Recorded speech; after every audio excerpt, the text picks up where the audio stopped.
that's where most of our struggle and complications come from, is when we're in resistance to what is, and we want to make it different, right? And it's not happening. So I'm going to dive into 3 steps you can take to kind of release those tethers and to start to have that sense of surrender and freedom and clarity, for that matter. So first of all, as you can tell, I got my hair done yesterday, and it was interesting because I'm here in Los Angeles, California, and the moment as I was walking into the hair salon, I also got word that they're shutting the hair salons down. So I was her last client before they shut the salons down to pull back, for the cocoa, as I call it, that's going on. So what was interesting is that created another narrative as I walked into the salon, right? What's going to happen? How is this happening again? Because they've only been open for about a month. And so, I was sitting there for 3 hours. It takes 3 hours to look this good. Hey, hello, everyone. If you're here live, say hey. Welcome, welcome. And if you're on the replay, hit #replay, please. All right. And so I was sitting there, and God love her, there was another person in the salon that I was over. It's a very small space, so I was overhearing the conversation. And what I recognized is the perpetuation of the narrative, of the story, of the situation, of the circumstance, and speaking to it, very resistant, very, why is this happening? I can't believe this. This is really, making me upset and frustrated and things like that. Hey, Norma. And so I found myself, and honest truth, I spoke to the story for a moment, right? I was in the drama for a moment, and then I got self-aware. Then step one, recognize the narrative. Recognize that you're in the story instead of witnessing the story or changing the story, right? And so I was guilty for about 10 minutes. And thanks, Brian, my hair. And I noticed that I was getting kind of sucked into it. Right. And so I think this happens way more than not.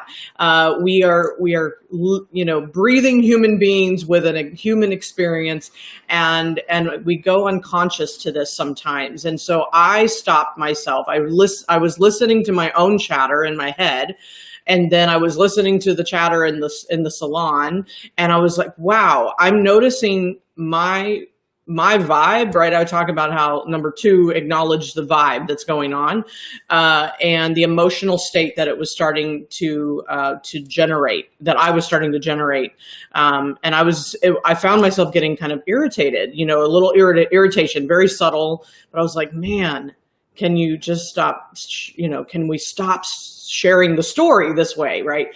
And so of course, then I stopped and just, sent her a lot of love, and like, I see where she's at, and she's just where she's at, right? She's in the resistance to it, and at the same time, she was taking action towards like what needs to, she had to reschedule her clients and things like that. But every time someone new came into the salon, she relived the story. And so it was a great opportunity for me to witness not only my reaction, right? First, all of this is about self-ownership. You got to take ownership of all of it. And so number 1, I recognized that there was a narrative going on, and I actually was a part of that for the conversation at the beginning. And, 3 hours later, I'm like, I'm not going to stay a part of this conversation. And then number 2 was to acknowledge the vibe that it was generating for me, my emotional state. And I started feeling, and then there's a siren. I started feeling the drop in my emotional state, right? Like, I was starting to get from, I was, excited and happy and all those things, but I started to drop into some irritation, right? And I was like, okay, first of all, that's me, not her, that's me, not the story. And so I had to take ownership of that. And then I reframed, and bottom line, step number 3 is I stopped the story in my mind. She kept doing what she was doing. But I had to surrender, and I had to really sit with that. And so I just wanted to share this with you because I think we do this way more often than not. And it's like, how do you stop the resistance to what is you stop the story. And you stop sharing it over and over and over and over. And, and so it's an opportunity to take inventory and look at it and go, are you perpetuating the things that you don't want and the things that are what seemingly negative or hardships? And we have a lot going on in our world, not only collectively in the bigger scheme of things, but also in our acute worlds, our nucleus, our ourselves and our families and our clients and our communities, et cetera. And so I think this is a great gift for me. It was a great gift for me to be able to see that this is what is going on, right? And it was going on externally. And then it started going on for me internally. And then I took ownership of how do I flip it? How do I shift it? How do I surrender to this? And so it's almost like it was this hamster wheel and this or snowball effect, whatever you want to visualize. And I was starting to roll down the hill with everybody else that was in there. And so we have to take our own power back to be able to stop that story. And so I encourage you today to look at what story are you perpetuating. And have you recognized that narrative? Have you recognized the resistance? Are you in the I don't like it? Are you in the I can't stand this? Are you in the, I wish this wasn't happening? And then you're sharing it out loud over and over and over with as many people as possible, or even just internally, right? So if you keep saying it to yourself and every single day we wake up and we keep perpetuating that story, it's going to wear you down, right? And so number 2, you have to acknowledge that what's the vibe that you're at and what's the emotional state that's getting generated by you in that space, because I have this vibe code tracker, right, where I can identify on a scale of 1 to 5 where my vibe is, what's my emotional state at any given minute. And so I can visually see that in my mind, and I'm like, wow, I started dropping down the scale, and I was like, who's doing that? Nobody's doing it to me. And so it was a really great opportunity for me to see that this is happening, right? This is happening. And I felt really, for a moment I felt bad for her. I was like, wow, and to be honest, the first reaction was like, I really wish you would be quiet. Like, I really wish you would calm down and stop sharing the same story and perpetuating the upset. And then I obviously had a moment of grace and was like, hold on a minute. I'm doing that. Like, that's my thought. I'm believing that thought, right? And so the question then becomes, is my thought really true, right? And so I took back the ownership and the power in order to reframe and to step out of that story and narrative that was going on around me, let alone in my own mind, and making sure that I wasn't adding to the story. And so it's a fine line that you have to watch for, right? And you have to be self-aware enough to catch it. And whether you're doing it, I notice I'm much more free with my family. It's like they're gonna listen to me, they're gonna love me no matter what, kind of thing. And even inside of our families, are we complaining too much? Are we perpetuating this negative story or dramatization of things going on, or are we shifting that in our own in our own spaces as well? So it's just a very fine line to watch, right? And it was really powerful and for me to witness this yesterday, because I at one point was also like blaming her, right? Ego trick, judgment, for my feeling. And I was like, well, that's not accurate, right? She's just doing what she's doing. She's not even talking directly at me. I'm just in the space and I'm listening.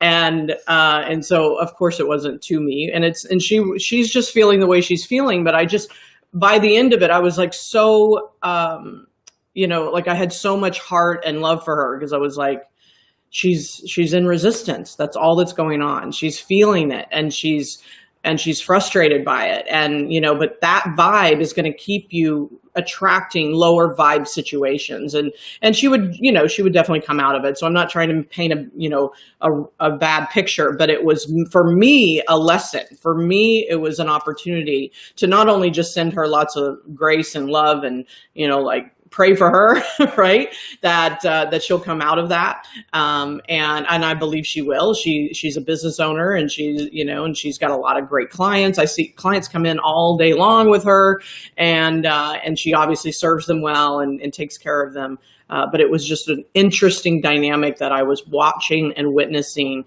and it allowed me to have this conversation with you today. So how do we stop the resistance to what is? Like, what is going on? Number one, you got to recognize the narrative and the story that you're in. Number two, acknowledge the vibe, right? Acknowledge the emotional state that you're generating. Are you staying above that noise, or are you dropping down into irritation and all the ego tricks that I talk about?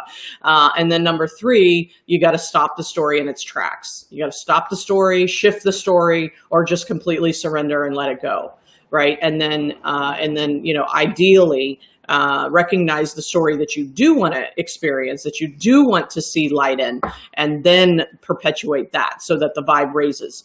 So let's see. Hey, Norma, let's see what you're saying here. Yeah, I love that. Reframe is so good. Let's see. Yeah, you always bring it back to yourself. Great point. Hi, Julie. Welcome. And Norma says, I was just talking to a friend today about this, the power of the now. Yes. I shared with her to shut it down, but now listening to you, I realized me trying to correct her was part of the problem. And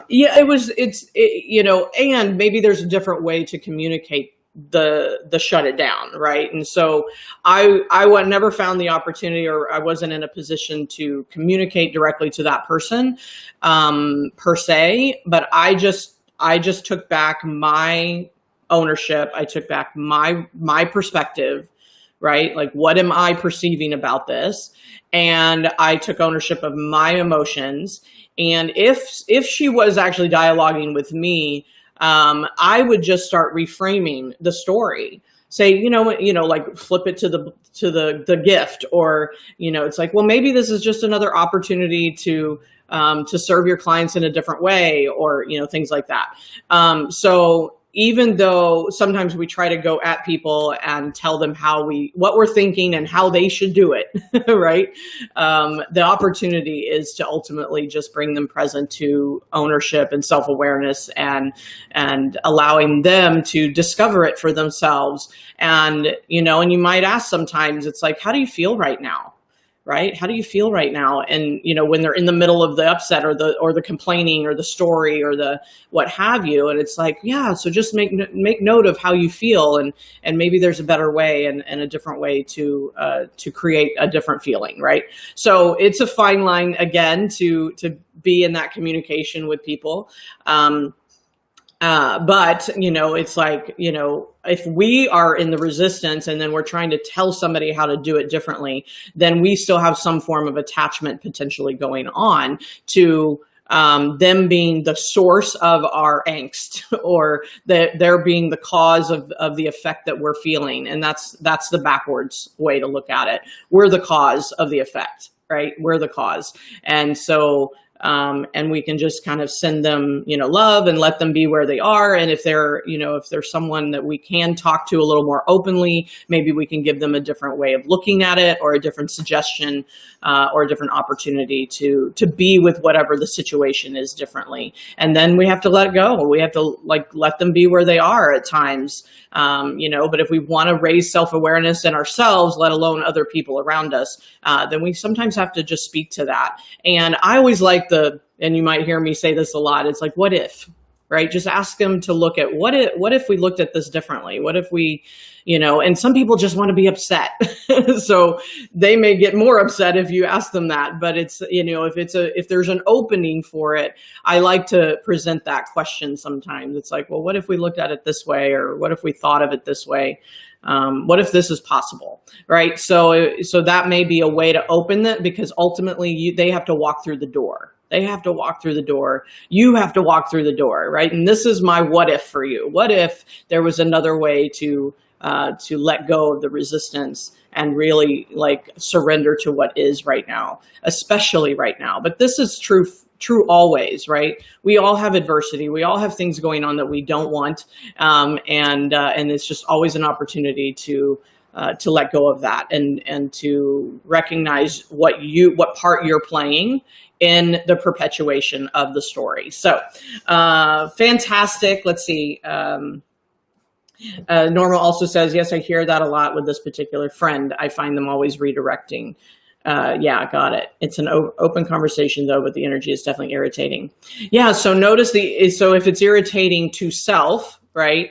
Then we get to look at what's getting triggered over here.